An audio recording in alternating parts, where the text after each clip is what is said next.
Assalamualaikum warahmatullahi taala wabarakatuh dan selamat sejahtera. Selamat datang ke channel YouTube Cikgu Azmi. Hari ini kita akan mempelajari mata pelajaran pendidikan seni visual tingkatan 1.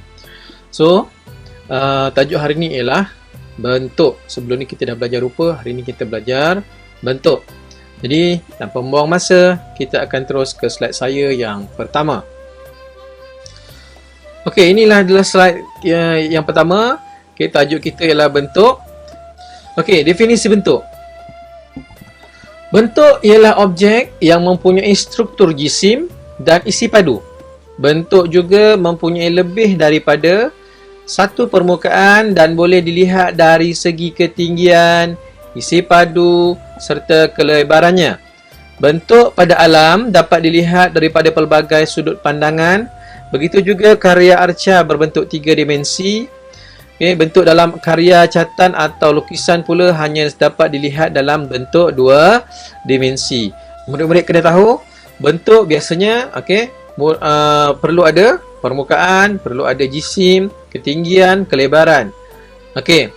Dan sekiranya dia bentuk 3D, dia boleh dapat dilihat daripada pelbagai sudut. Tapi kalau dia bentuk 2D, hanya boleh dilihat tapi tidak boleh disentuh. Okey, ini adalah jenis bentuk. Okey, jenis bentuk terbahagi kepada dua, bentuk konkret dan bentuk ilusi. Biasanya bentuk konkret bersifat 3D ataupun 3 dimensi. Okey, bentuk konkret boleh disentuh, dilihat, dipegang. Wujud pada objek-objek fizikal seperti kereta, bunga dan ukiran kayu. Okey, mana-mana benda yang kita boleh lihat itu adalah bentuk konkret. Okay, manakala bentuk ilusi bersifat 2 dimensi, hanya boleh dilihat tetapi tidak boleh dirasa oleh deria sentuh. Okay, kalau anda dapat lihat dalam gambaran hasil lukisan, catatan, cetakan dan foto. Contoh bentuk ilusi, di belah kiri kereta, di belah kanan lukisan kereta. Okay, itu adalah bentuk ilusi. Okey, ini contoh-contoh bentuk yang terdapat dalam alam semula jadi objek buatan manusia dan juga karya seni visual. Okey, kita lihat dalam alam semula jadi. Okey, dia beri contoh kat situ burung, bunga, buah-buahan. Okey, benda ini semua kita boleh pegang, boleh sentuh, boleh lihat. Okey. Kemudian kita lihat pula objek buatan manusia. Sama juga, boleh pegang, boleh sentuh, boleh lihat. Apa dia? Kasut, jam, okey, dan periuk. Okey, seterusnya karya seni visual ada arca di situ. Okey, dan juga tembikar. Okey, pembuatan tembikar. Fungsi bentuk. Apakah fungsi bentuk? Bentuk mempunyai pelbagai fungsi. Okey, pengarca menggunakan bahan semula jadi ataupun bahan buatan manusia untuk dijadikan arca yang berbentuk konkret. Okey, penghasilan bentuk konkret ini membolehkan peminat seni melihat arca tersebut daripada pelbagai sudut. Hal ini memberikan pengalaman estetik kepada peminat seni melalui penghayatan terhadap karya 3 dimensi tersebut. Anda lihat gambar rajah di sebelah kanan, di mana daripada besi, ditukarkan menjadi arca burung. Okay, di mana arca tersebut kita boleh pegang, boleh lihat, boleh sentuh. Okay, bukan hanya gambar. Okay, bukan ilusi semata-mata. Okey, yang kedua, bentuk ilusi berfungsi memberikan kesan yang realistik pada karya. Okey, nak bagi kesan yang realistik pada gambar, tak adalah nampak macam kartun sangat. Okey, bentuk ilusi ini hanya dapat dinikmati melalui deria penglihatan. Okey, kita hanya boleh melihat tapi tak boleh rasa. Okey, karya 2 dimensi dapat dihasilkan menggunakan kesan cahaya dan bayang. Kalau anda lihat 2 biji apple tersebut dilukis semula menggunakan kesan cahaya, yang mana cahaya itu dicerahkan, kemudian yang gelap di bawah tu digunakan sebagai bayang-bayang. Okey, untuk menunjuk untuk menjadikan buah apple tadi hampir serupa dengan gambaran yang asal. Okey. Seterusnya kita lihat teknik menghasilkan bentuk. Ada 2 teknik hasil bentuk, okey, yang sama ada bentuk konkret ataupun bentuk ilusi. Kita lihat dulu bentuk konkret. teknik menghasilkan bentuk konkret. Yang pertama, teknik luakan. Okey, teknik luakan biasanya kita ukir pada buah-buahan, kita ukir pada sabun, okey, dan bahan-bahan yang lembut lah. Manakala seterusnya kita guna yang teknik kedua ialah anyaman. Okey, biasanya buat tudung saji.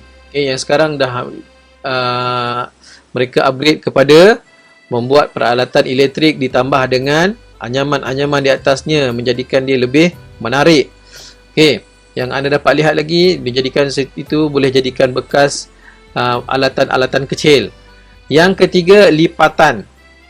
Okey, lipatan ini anda telah buat pada sekolah daripada sekolah rendah, daripada tadika sehinggalah ke sekolah menengah.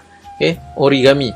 Biasanya anda dah pernah buat roket. Okey, anda menghasilkan bentuk konkret yang mudah. Yang terakhir ialah ukiran. Okey, ukiran biasanya kita ukir pada kayu, okey, blok-blok kayu, pada batu dan sebagainya. Okey, yang kedua, teknik menghasilkan bentuk ilusi. Okey, apakah tekniknya? Yang pertama, teknik gurisan. Teknik gurisan ni murid-murid tahu tak? Okey, teknik gurisan biasanya kita gunakan krayon, kita warnakan keseluruhan gambar, kita warnakan keseluruhan kertas lukisan, okey, warna tanpa membentuk apa-apa lukisan, okey, dengan pelbagai warna. Yang lapisan pertama, lapisan kedua kita boleh buat satu warna saja, contoh warna hitam. Okey, lapisan pertama tadi kita buatlah pelbagai warna, merah, kuning, biru, hijau. Warna aja pelbagai. Manakala lapisan kedua kita warnakan hitam sepenuhnya. Okey, dan bila dah lengkap keseluruhan, barulah kita guriskan dia menggunakan lidi. Okey, bentukkan apa-apa lukisan, okey, menggunakan lidi sehinggalah dia menjadi satu karya lukisan, sama ada buah ke dan sebagainya. Yang kedua, lukisan. Lukisan ni biasalah sama ada kita gunakan pensel, pen ataupun berus warna. Okey, berus lukisan. Yang ketiga, collage, teknik tampalan untuk menghasilkan satu karya, menghasilkan sesuatu karya. Manakala yang terakhir, ton warna. Okey, ton warna ni kita nak tunjukkan dia daripada warna gelap, okey, kepada warna cerah. Okey, awak tengok gambaran bunga di sebelah kanan tu. Okey, daripada merah yang gelap terus cair-cair pudar. Okey, nak menunjukkan dia ada kelopak di situ. Okey, tamat. Okey, so ini saja pembelajaran kita pada hari ini. Hari ini kita dah mempelajari tajuk bentuk, di mana dalam tajuk bentuk ni kita belajar mengenai definisi bentuk. Yang kedua, kita belajar jenis bentuk. Yang ketiga, kita belajar contoh-contoh bentuk.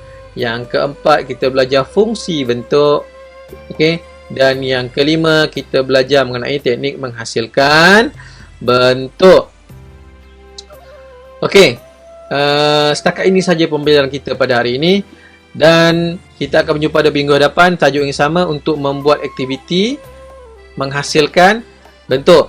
Sebelum berpisah, jangan lupa like dan subscribe channel YouTube Cikgu Azmi. Assalamualaikum warahmatullahi wabarakatuh. Sekian, terima kasih.